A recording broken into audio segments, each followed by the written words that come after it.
Olá, estamos aqui para mais um módulo do nosso estudo da lição com o tema Educação e Redenção. Durante a semana nós estudamos um elemento extremamente importante no processo educacional, o mestre. Quando o homem deixou nossa primeira escola do Éden, o principal objetivo da educação passou a ser restaurar no homem a imagem e semelhança do Criador. Você que é educador, que está me ouvindo, deve estar pensando, que difícil tarefa é esta? Restaurar no homem a imagem e semelhança do Criador. Talvez pensemos no contexto que a gente vive hoje. Como é difícil educar crianças, jovens, adolescentes e até mesmo adultos em diferentes processos.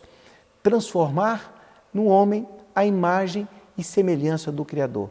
Mas sabe, as coisas não são difíceis apenas por causa dos tempos que nós estamos vivendo. A humanidade, ao longo do tempo, tem se afastado do Senhor. Há 2000 anos atrás, a humanidade estava tão dessemelhante de seu Criador, com a sua imagem tão deformada, que as pessoas já haviam perdido completamente a visão de quem é Deus e como Ele age conosco. Foi neste contexto negro da história que Deus cumpriu sua promessa feita no Éden, enviando seu Filho, Jesus Cristo, a este mundo. Cristo veio ao mundo para restaurar ao homem a imagem de Deus, mostrar quem é Deus, como Ele age conosco. Neste sentido, Jesus Cristo é o mestre dos mestres. Jesus Cristo nos mostra o que e como nós devemos agir como educadores. Para entender um pouco mais isso, eu queria ler um texto que Paulo escreve em sua segunda carta aos Coríntios, no capítulo 4, o verso 6. O texto que eu vou estar lendo, ele está na versão da Bíblia, a Mensagem, que é uma paráfrase do texto bíblico. Diz o seguinte: lembrem-se, nossa mensagem não é sobre nós mesmos. Estamos proclamando Jesus Cristo, o Mestre. Somos apenas mensageiros, corredores, levando os recados de Jesus para você. Tudo começou quando Deus disse: iluminem-se as trevas. Em nossas vidas se encheram de luz quando vimos e entendemos Deus na face de Jesus Cristo. Jesus Cristo é para nós não apenas um modelo de como ensinar. Jesus Cristo é o foco de todo o nosso trabalho como educadores. Ao longo desta semana de estudos, eu convidei alguns educadores aqui da Casa Publicadora que estarão partilhando conosco as lições desta semana. O objetivo nosso é entendermos como Jesus Cristo, o Mestre dos Mestres, pode impactar a nossa vida como seus filhos e como educadores. Mas antes disso, eu convido a fechar os olhos e juntos falarmos com o Senhor. Senhor Deus, muito obrigado, porque Jesus Cristo veio a este mundo para nos apresentar a Tua face. Obrigado, ó Deus, pela vida do Senhor Jesus e o quanto ela tem impactado a nossa vida. Nos dê a Tua bênção ao abrirmos a Tua palavra e extrairmos lições que possam nortear nossa vida e nosso ministério. Nós oramos no doce nome de Jesus, o nosso Salvador. Amém. Deus abençoe-nos ao longo do estudo desta semana. Ao estudar a vida de Jesus como mestre dos mestres e olhar o meu tempo na educação adventista, a lição que eu tiro do mestre dos mestres é a paciência. A paciência em entender os alunos com as suas dificuldades e a paciência em reexplicar de formas diferentes, às vezes, um conteúdo a qual o meu aluno não havia entendido. Paciência. Obrigado, Jesus, pela lição que aprendi. Como já foi dito anteriormente, nós já estamos no tema 5 da nossa lição da Escola Sabatina e do curso de Filosofia de Educação. O professor Alexander já fez a introdução e na sua introdução ele deixa uma pergunta, pastor Vinícius. E a pergunta que ele faz é: o que nós podemos aprender com o mestre dos mestres, Jesus Cristo? Professor Harris, na verdade a gente aprende coisas inumeráveis com Cristo, porque, como você disse, ele é o mestre dos mestres.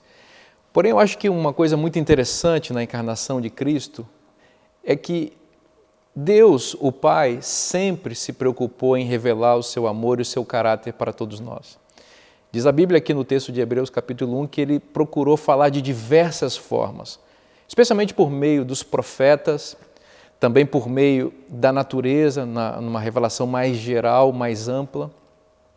Mas o fato é que a história evidencia que a humanidade, de forma geral, teve bastante de dificuldade em entender esse conteúdo amoroso que o Pai quis transmitir. Então, ele resolveu desenhar, por assim dizer.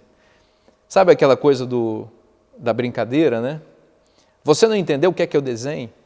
Então Deus, ele não só desenhou, ele fez uma representação de si de maneira tridimensional ou em 4 dimensões.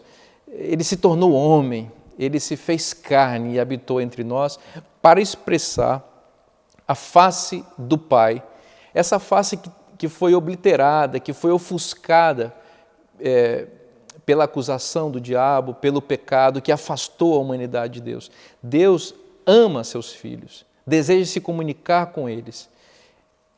Havia e há uma extrema separação, porque o pecado causa essa separação entre nós e Deus. Então, em Cristo, nós temos acesso à revelação do Pai e podemos descobrir como Ele nos ama, qual o sentimento dele pela humanidade, qual o seu caráter, quais são os sentimentos dele em relação ao futuro, o que ele deseja fazer em nossa vida. Cristo é a expressão exata do ser de Deus, como diz a carta aos Hebreus. Então, se nós pudéssemos fazer uma relação com a entrada do pecado, houve uma distorção do conhecimento de quem era Deus. E Deus, então, na sua infinita sabedoria, chama o filho e diz para ele: bom, você já aprendeu de mim, você já me conhece porque você é meu filho. Então agora vá até a terra, entre em contato com a humanidade, como um ser humano, como um homem, e então mostre para eles quem eu sou, o que eu quero para eles, o que eu espero que eles alcancem. É a relação agora, então, Jesus se torna o nosso professor de fato aqui na Terra, ensinando o que o Pai gostaria que nós aprendêssemos e que foi distorcido com a entrada do pecado.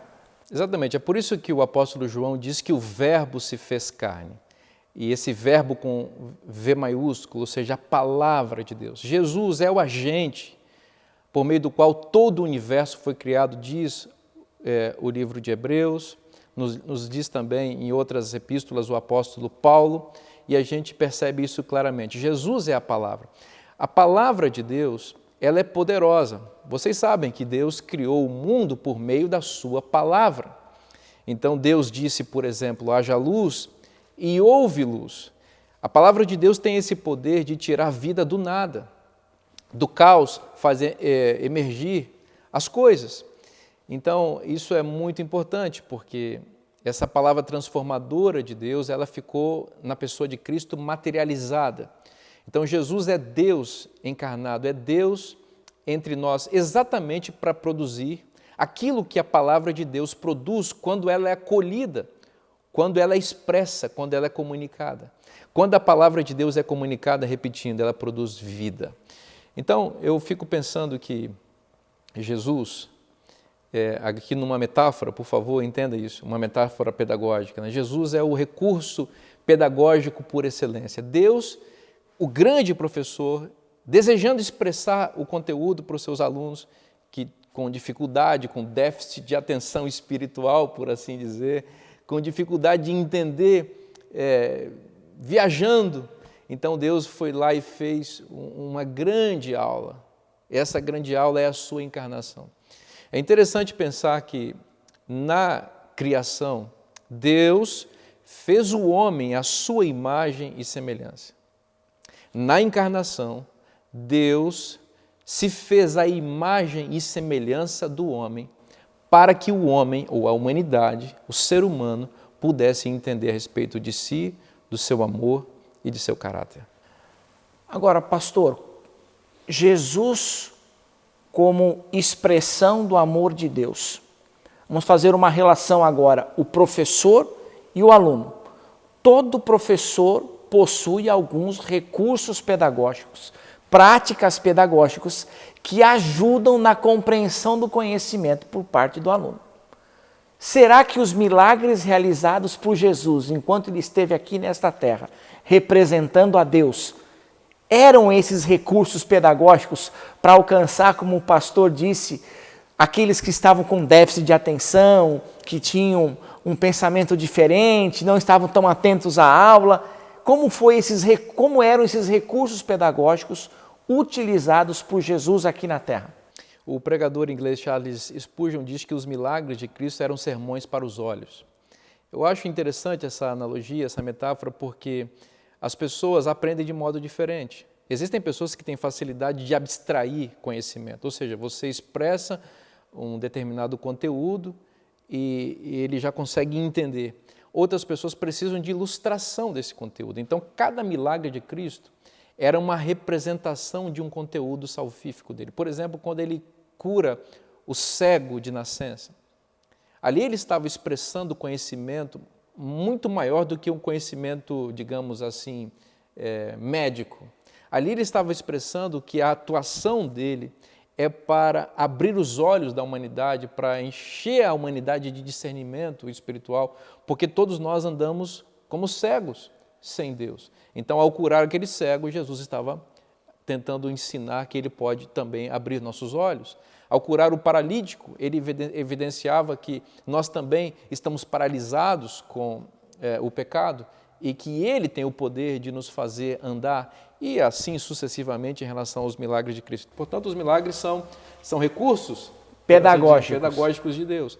Agora, Jesus como mestre, como professor, ele nos ensina muitas lições, como nós dissemos. Eu creio que uma das mais importantes é exatamente Deus se tornar homem.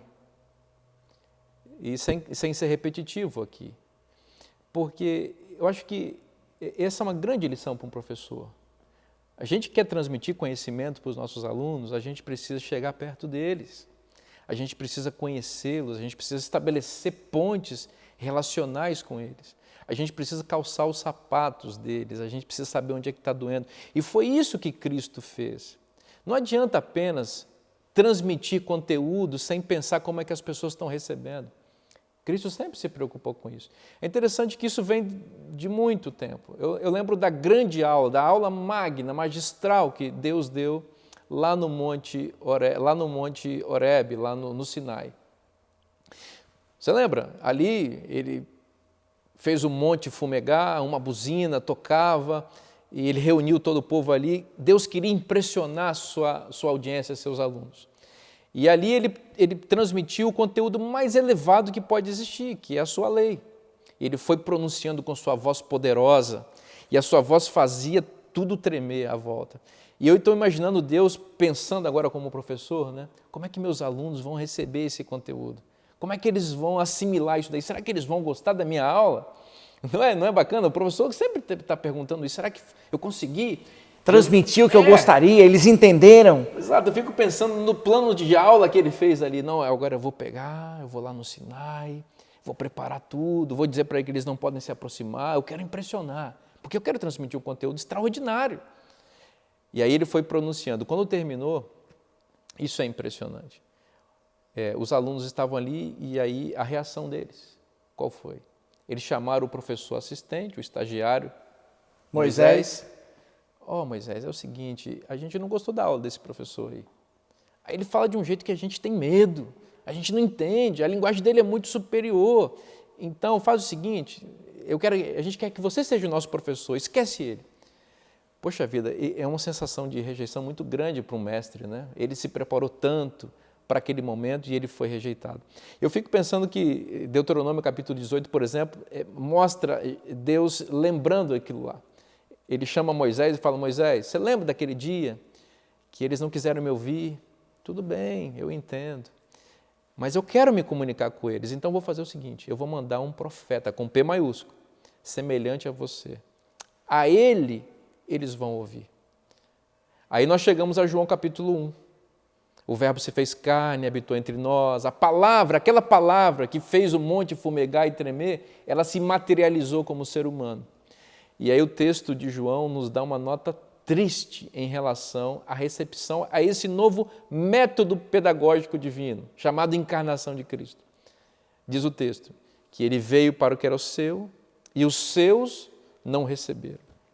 De novo a aula não deu certo. E aqui tem uma coisa interessante, professor Harrison, que é o seguinte,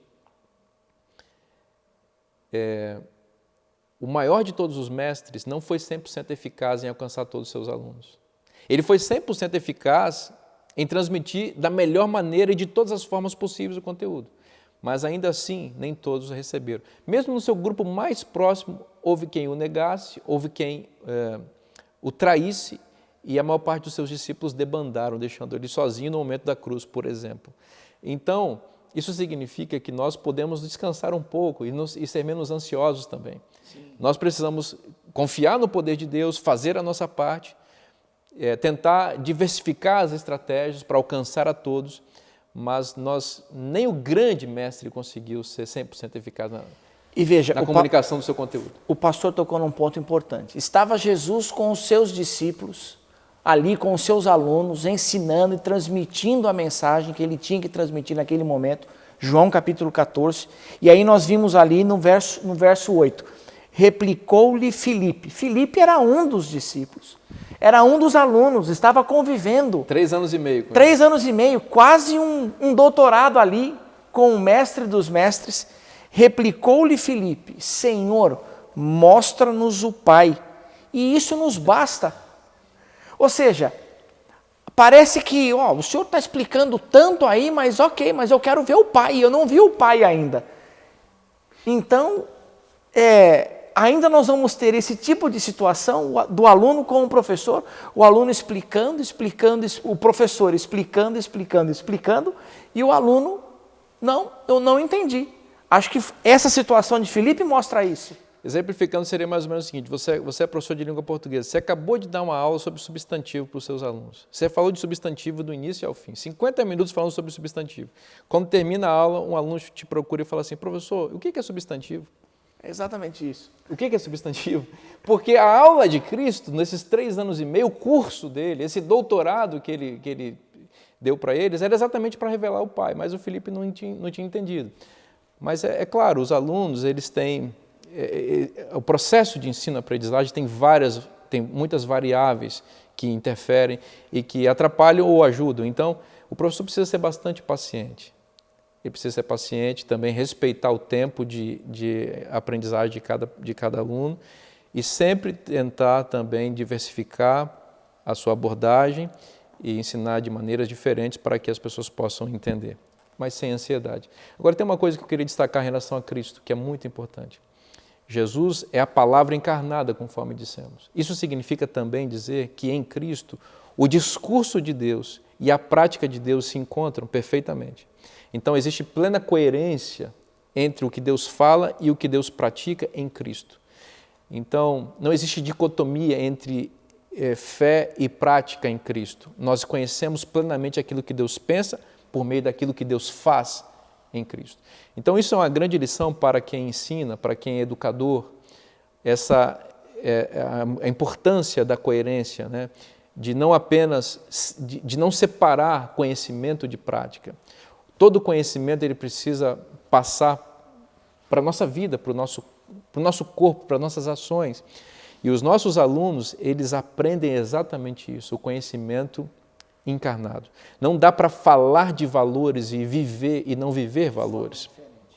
Se nós quisermos transmitir valores salvíficos, os valores que permeiam a educação adventista, nós precisamos incorporar esses valores, encarnar esses valores, porque foi isso que Cristo fez. E é por isso que ele foi tão eficaz na transmissão do conteúdo dele, porque ele era o conteúdo impresso, expresso, tornado prático, tornado material. Esse é o desafio de todo educador que deseja que as pessoas sejam alcançadas com o seu conteúdo. Então, mais do que nunca, aquele ditado de que as minhas ações falam mais alto do que as minhas palavras, ele é verdadeiro. Havia a coerência entre aquilo que Jesus falava e Jesus fazia. Ao longo desse tema, ainda nós vamos encontrar mais algumas características que tornaram Jesus um mestre dos mestres. Continue com a gente. Amor, sem dúvida. Amor foi o meu grande aprendizado com o mestre dos mestres, mas não é qualquer amor, é aquele amor intencional, que te conduz a cuidar do outro, a agir como o próprio Cristo agia, sem segundas intenções, apenas pelo simples fato de você querer cuidar, abraçar. E isso realmente é muito necessário na educação. Amor intencional é a minha aprendizagem. Como é bom a gente sempre ter oportunidades de estudar as características do mestre dos mestres. Com certeza, Nádia. Vamos continuar então conhecendo um pouquinho mais dessas características. E uma das temáticas que hoje nós vamos abordar é lendo a mente do mestre dos mestres. Mas, Nádia, como assim? Lendo a mente do mestre dos mestres? Explica um pouquinho mais isso. Verdade que às vezes a gente fica com algumas interrogações em relação a isso, mesmo porque nós não concordamos com a questão da hipnose, com a questão de telepatia. Aliás, a própria Bíblia, ela condena isso porque pressupõe o domínio de um homem sobre outro homem. E Deus é o Deus da liberdade, do livre-arbítrio, da autonomia. Coisa linda, não é? E aí a gente pode então pedir reforço para o amigo, o apóstolo Paulo, lá no livro de Filipenses, capítulo 2, 1 a 4 e o capítulo 4, 2 a 3. E ele vai trazer para a gente algo fabuloso, que a unidade é algo fundamental. Exatamente, a unidade, ela permite-nos viver em harmonia com aquilo que o Senhor nos deixou como algo assim, para a nossa vida mesmo. Agora, o que tem a ver essa unidade com lendo a mente? Vamos para a seguinte perspectiva, relacionamento. Vamos lá para a sala de aula? O professor com seu aluno, tem lá aquele aluno cabisbaixo, tristinho, e o professor dá aquela olhada. O que acontece geralmente na mente do professor? Parece que ele já está sabendo o que aquele aluno está pensando, não é? Isso só é possível porque existe uma convivência, um relacionamento, o mesmo a gente pode estender para família, pai, mãe, filho. E aí a gente começa a ver de fato a unidade. Porque para existir unidade é preciso existir vivência, conhecimento. Que gera intimidade, que vai gerar realmente a proximidade que cada um necessita, não é? E aí é algo realmente fabuloso, por quê? Quando eu conheço, quando eu convivo, a gente tem uma empatia que ela é muito mais forte.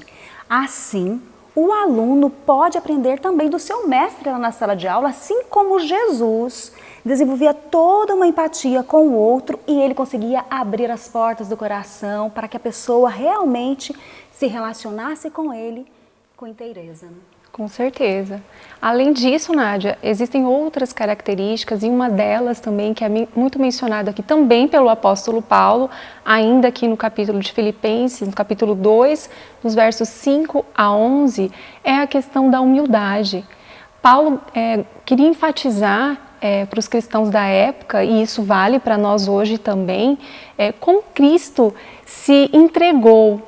Ele relata dois eventos principais aqui, a questão da encarnação e a questão também da crucificação. Realmente, dois fatos importantíssimos. Quando a gente traz para a questão da encarnação, Cristo deixou toda a sua honra, toda a pompa que ele tinha. A divindade. A realeza, né, vamos dizer assim, encarnou na forma humana para passar por todas as situações aqui, mas mesmo assim, em nenhum momento ele perdeu a questão da humildade.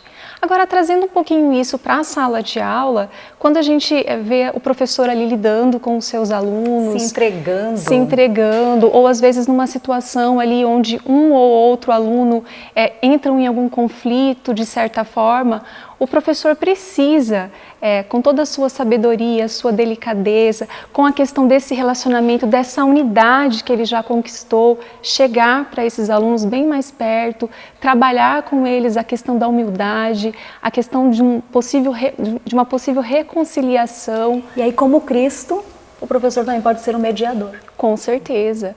Além disso, também, quando a gente traz para o outro evento ali a questão da crucificação, naquela época, a cruz, ela simbolizava a pior das mortes, né? O pior dos castigos. Mas o que acontece? Cristo renunciou a tudo, ele perdoou todos que estavam ao seu lado e a sua humildade se manteve ali como um dos fatores principais. Tem um texto que eu gostei bastante aqui no nosso guia de estudos. Você pode terminar com ele, Vivian? Sim, aqui menciona a seguinte frase, que a grande obra divina de educação e salvação é realizada não quando nos exaltamos, mas quando nos humilhamos diante de Deus e servimos aos outros. Ou seja, a humildade, ela é uma das características do nosso mestre dos mestres e por meio dela nós podemos refletir o seu caráter aos outros. Isso realmente é fabuloso e nós vamos continuar aprendendo mais sobre esses relacionamentos e a reconciliação. Uma das grandes características do mestre dos mestres e que marcou a minha vida enquanto educadora que sou é a disponibilidade em servir, em estar presente na vida de alunos, professores, outros professores e familiares também, que em muitos momentos precisam de ajuda. Alunos que, por alguma situação, precisam de um acompanhamento mais de perto e quando a gente se dispõe a servir, a gente vê o crescimento de cada um deles, assim como também com seus familiares e os que estão ao nosso redor. Não há como não olhar para Cristo e ver essa grande lição que Ele nos deixou, que é o serviço, servir com um amor incondicional. Professora Fúvia, ainda continuando o nosso estudo de Jesus como mestre dos mestres, nós já vimos que a principal função de Jesus aqui nesta terra é revelar o caráter e o amor do Pai. Neste processo, ele teve contato com as pessoas, conversou com os seus alunos aqui nesta terra. Muitas e variadas. Usou diversas formas pedagógicas e didáticas de tentar que o ser humano entendesse quem era o Pai, a quem ele representava. Foi feliz nessas explicações, ainda assim, em algumas situações, os alunos não entenderam, alguns ficaram tristes, não entenderam a sua resposta, a maneira com que o Senhor colocava a situação para ele ou tentava ensinar algo para ele referente ao Pai. E aí nós chegamos num ponto importante do relacionamento aluno-professor, que muitas vezes acontece dentro de sala de aula. O termo reconciliação. Verdade. O quão difícil isso é para o professor, ou o quão difícil isso era ou não era para Jesus, o mestre dos mestres, reconciliar. Você sabe, professor, você nos ofereceu um quadro geral de como era esse momento do mestre com os seus alunos, né? Que nos remeteu à sala de aula. Eu fico pensando assim, partindo da sua fala. O que é melhor, ou quanto é saboroso, ou quanto você e eu consideramos saboroso o momento da reconciliação? Não é bom demais? É muito bom. Quando você tem um relacionamento rompido, e você está bravo com alguém, e quantas vezes, e a gente tem que confessar como professores que somos, sim, que nós também já ficamos assim, mais enraivecidos com os nossos alunos, né? Eu sou réu confesso. Eu também sou réu confessa nisso daí. E aí, de repente, você olha para aquele aluno e você percebe que melhor do que ter razão necessariamente, é quando você consegue se reconciliar. E aí vem a razão. E aí você passa a ter razão com esse aluno. Não é assim? Sim. É no momento em que você consegue trazer esse aluno de volta para você. E o apóstolo Paulo, ele trata esse momento de forma muito interessante quando ele esclarece que Jesus tinha um olhar diferenciado para as pessoas. Ele não enxergava a fúvia, ele enxergava a possibilidade da fúvia porque o olhar não era dele. Entende? Então, já te aconteceu em sala de aula de você, nesse momento de reconciliação, você enxergar além do que está posto naquele aluno? Você conseguir ver mais do que a atitude? Esse é um ponto importante, porque ao longo do meu tempo como professor, como você mesmo disse, eu confessei, sou réu, confesso, em algumas situações o esforço é maior para que isso acontecesse. Mas em outras, quando você enxerga naquele aluno a possibilidade dele se tornar uma pessoa melhor, talvez ele não entenda, talvez a atitude dele não foi a correta naquele momento, e o que ele pode se tornar lá na frente, o reconciliar, o ajustar eu com ele é fundamental no processo de crescimento, não só dele, mas de mim como professor. Claro, agora não é um olhar que venha facilmente, né? Não, não é. A Bíblia é muito clara, o apóstolo Paulo traz isso para a gente de forma muito marcante, que é nesse momento que nós passamos a ter o olhar que vem de Deus, não o nosso. E que todas as coisas se tornam novas por esse olhar que vem de Cristo. Olha que bárbaro, professor. Quer dizer, você olhar para alguém, ou você ser olhado pelo olhar das coisas novas. Porque aquelas, as velhas, ficaram para trás, diz o apóstolo, né? E você olha para frente, para aquilo que virá de novo. Agora veja, num contexto maior, 2 Coríntios 5,19 diz: Deus estava em Cristo reconciliando consigo o mundo. Então veja, professora Fúvia, num contexto maior e mais amplo em termos de salvação, a humanidade havia rejeitado a Deus com a entrada do pecado. Então Deus, através de Jesus Cristo, disse: você vai até lá porque eu quero me reconciliar com a humanidade. E eu preciso que isso aconteça por intermédio de você. Então, Deus estava em Cristo reconciliando consigo. Consigo é através de Cristo, reconciliando o mundo. Este é o principal papel da palavra reconciliação quando nós enxergamos todo o quadro da educação.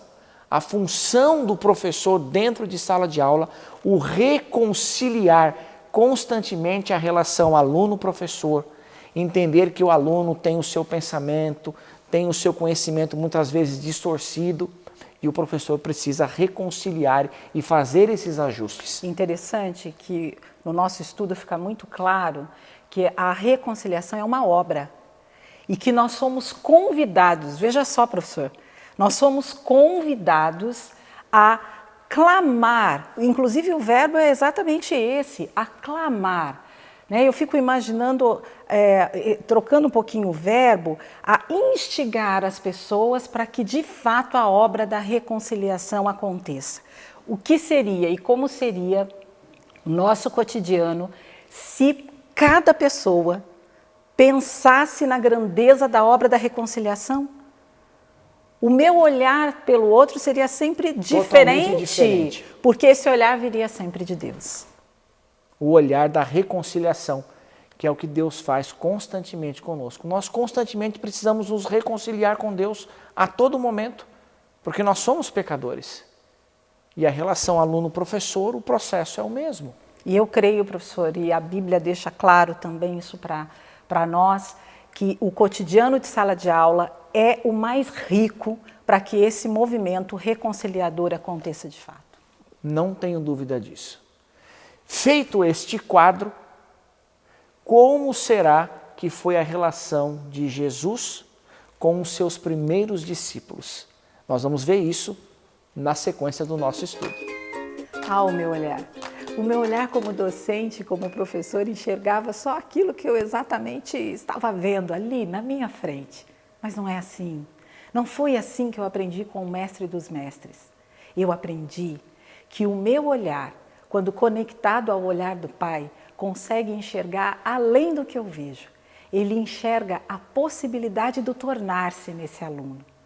Talvez eu não escolhesse todos aqueles discípulos, mas ele olhou para cada um daqueles homens e enxergou exatamente aquilo que eles seriam, independente do que eram naquele momento.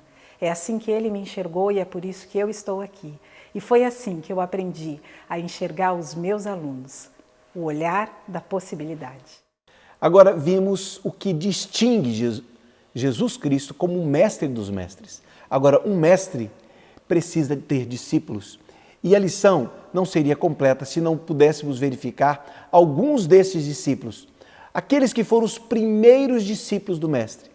Há que se observar que esses discípulos decidiram seguir a Cristo antes que ele pudesse dizer uma única palavra, apenas pelo que Jesus Cristo significa. E há uma importante lição para nós, extraída destes dois grupos que decidem seguir a Jesus. Esta característica não se distingue por nível social, intelectual ou econômico. A característica essencial daqueles que seguem a Cristo é a disponibilidade de ouvir a voz de Deus, deixar-se influenciar por ela e ter a sua vida transformada. Dois grupos. O primeiro grupo, um grupo de pastores simples que estavam nos campos ali ao redor de Belém. Este grupo teve a disponibilidade de ouvir a voz de Deus, ser tocado por ela e se dispuseram a ir seguir o Mestre. O segundo grupo, um grupo intelectual com poder aquisitivo bem melhor, reis magos de outra região, não conheciam a Bíblia como você e eu temos oportunidade de conhecer. Mas estes homens viram nos astros, viram na ciência, nos escritos, a pessoa de Jesus. Deixaram ser tocados pelo poder de Deus e se dispuseram a sair de onde estavam para ir seguir o Mestre. Prezado educador que me ouve, esta é uma lição extremamente importante para você e para mim. Se nós quisermos nos colocar nas mãos do Senhor para sermos instrumentos como educadores, nós precisamos estar disponíveis para ouvir a sua voz, atentos para experimentar sua direção em nossa vida, sermos transformados por Ele e nos dispormos a ir segui-lo. Que Deus abençoe a sua vida e o seu ministério ao sair da onde você está e ir seguir o Mestre. Que Deus nos abençoe. Dentre todas as lições que podemos aprender com Jesus Cristo, o Mestre dos Mestres, uma tem se destacado para mim em meu ministério. A lição da simplicidade e da proximidade. Jesus usava palavras e métodos simples para alcançar os seus aprendizes e estava próximo deles em toda e em qualquer circunstância. Esta, para mim, tem sido uma lição a aprender.